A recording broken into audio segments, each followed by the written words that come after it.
let's say the parent finds out that the child has not just been incidentally exposed to pornography on the computer, or that they went looking for it once or twice, where they watched it for a couple minutes or clicked around for a few minutes, but they're noticing that this has gone much further than that. This is a habit.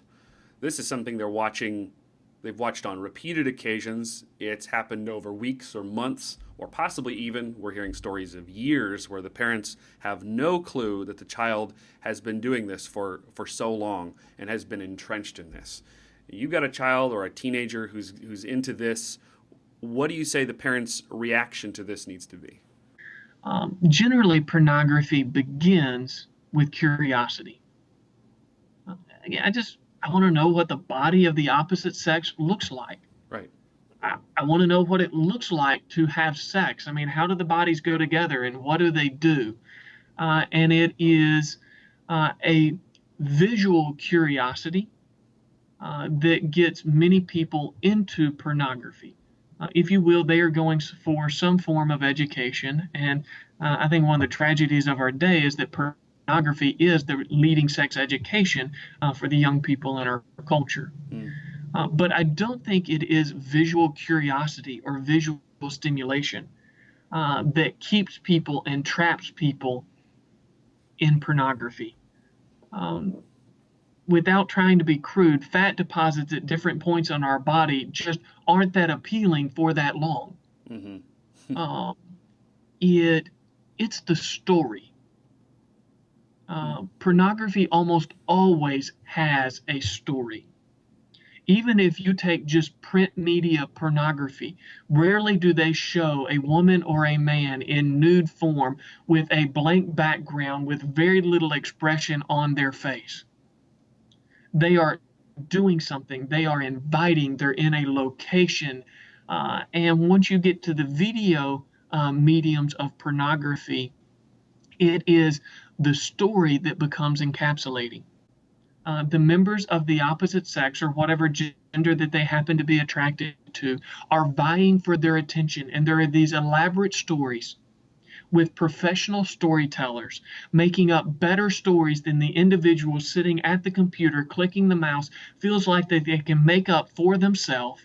And there are professional actors bringing those stories to life with the kinds of bodies that they want to have and the kind of bodies that they want to partake of. And it is the story that they are placing themselves into. In the same way that when a little girl watches Cinderella and she wants the dress and wear the shoes and have the crown, and a little boy watches a baseball hero movie and he wants to be the one who hits the home run, we place ourselves in the story. Mm-hmm. And the pornography industry, when it becomes entrapping, it is the story. And so when we have a conversation with our children about the objectification of the other gender, it's not just the visual objectification. It's that you exist to bring me pleasure. And I begin to expect a narrative of you. When I don't want my son, when he thinks of a wife, to think of a professional sex athlete, which is what a porn star is, a professional sex athlete. They work out, they train, they go to acting classes, they learn everything that they can to be a professional sex athlete. I want him to understand the danger that comes with that expectation of a wife. Now, again, I hope that's a conversation that I have with my son before any experimentation comes.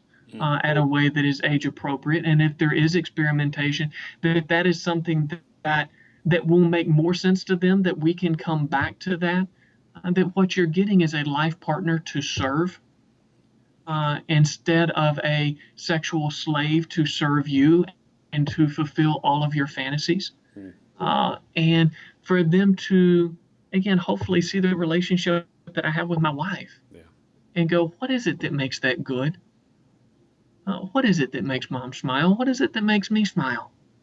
And is there anything in what you're seeing in terms of that story that's becoming ideal that would lead you to think that you can get there through this being how you think about sex. Mm-hmm. And if you spend, as many young people can, 7, 10 hours a week, training yourself that this is what sex is, this is what it ought to look like. And you do that from the time you're 15 until you get married at 25. That's 10 hours a week. That's 5,000 hours a year over 10 years. That is, if my math is right, 50,000 hours of sex education in a particular story where it's not a husband loving a wife, but somebody partaking of a sex athlete fulfilling a script that they're just playing a role. When you go to love your wife for the first time, I don't want you to have 50,000 hours of obstacle to overcome to love her and experience what God wants you to have and what I can tell you is truly amazing to be shared between a husband and a wife.